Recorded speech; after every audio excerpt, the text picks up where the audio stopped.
Yeah.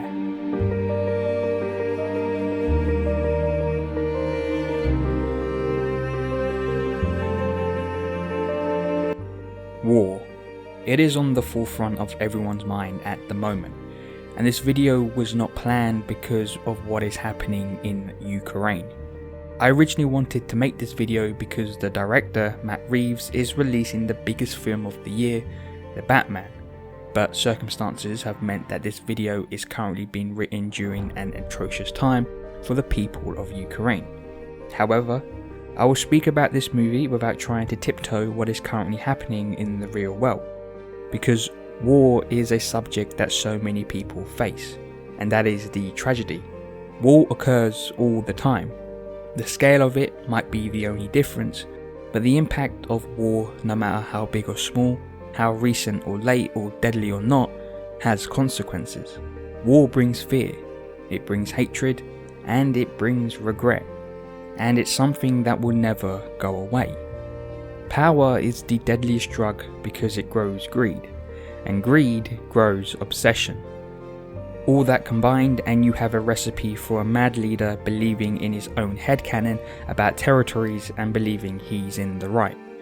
Leaders are the ones that start war, from failing its people that the people rise up against them, to the leaders themselves starting wars to gain even more resources, leading to more power.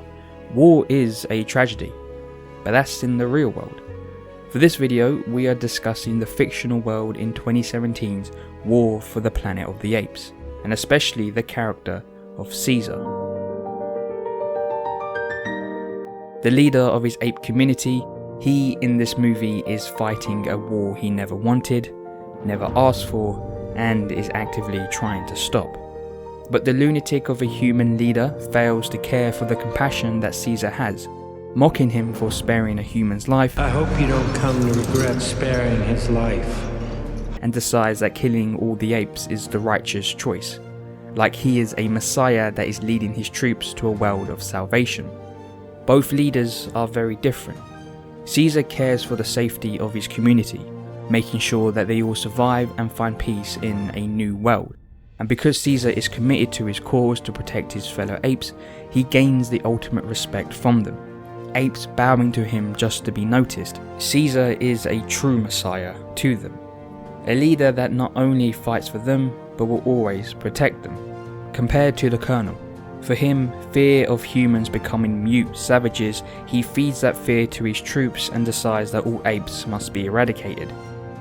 Not by killing us, but by robbing us of those things that make us human. Our speech, our higher thinking would turn us into beasts.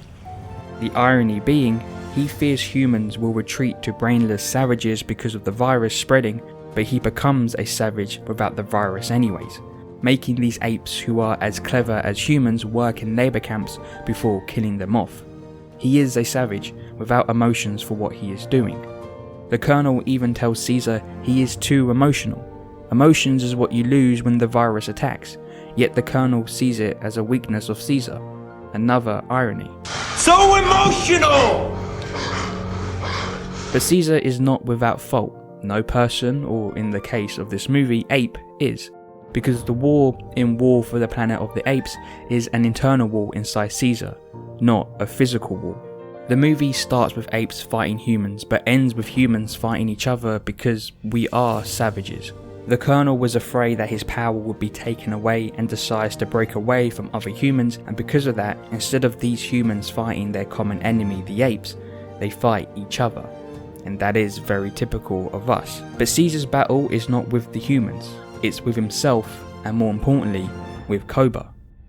Koba had lost all faith in humans ever being good. He only saw them as evil because of the way he was treated by them, being abused and tested on. And for that, he could not just turn his back on humans and move on. He needed revenge, so he started a war. For Koba, it should have been about coming to terms of the abuse and testing he was put through, and realised that was a small minority of humans, not everyone. But blinded by his rage for them, he could not let it go. And that is the same battle Caesar faces. Maurice was right.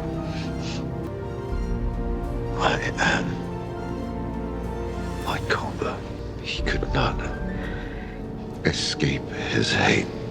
And I still cannot escape mine. After the Colonel kills his wife and son, Caesar only sees revenge, and that lapse of judgment put all the other apes in danger, shown by them all being caught. That anger Caesar has is what makes him a fascinating character, because the previous movie was all about Caesar telling Koba he was wrong to feel the way he does towards human. But now Caesar is in a similar situation. A human has tortured him in the worst way he could, and now Caesar fights that inner battle. His inner Koba is telling him that killing the Colonel is the best option, not the right one, but the best one, because then Caesar will have revenge, something Koba always wanted. And because of the way he feels, Caesar understands Koba. Koba was not evil. Koba was an ape that was treated horribly and lost trust in humans. His actions were defined by his past, and now Caesar, who killed Koba even though their motto is ape shall not kill ape, has a sense of regret. Regret that he could never help Koba get past his past trauma. But Caesar has a support system with him that helps him.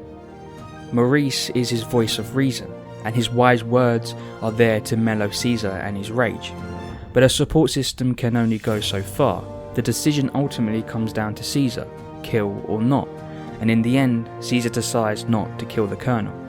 Maybe out of sympathy, the Colonel shriveled and alone whimpers to Caesar to pull the trigger and end his life. But he doesn't, because at that moment, I believe Caesar saw himself in the Colonel. The Colonel lost his son to the ape virus, and Caesar lost his to the Colonel. Both were operating out of hatred for each other. And Caesar at that point snapped out of that hatred for the Colonel, because they were the same. In realizing that, he understood that his mission now was to protect his only son and the other apes. Because a leader is there to protect those that cannot and make sure that their tribe is safe. And in the end, Caesar found inner peace. Koba was a stain in his life that he could not let go, because he could not understand the emotions that Koba went through. But Caesar walked a mile in Koba's path, felt the rage against humans, but ultimately became a better leader through learning that revenge is never the right option. Caesar won a war, but not against humans, but against himself.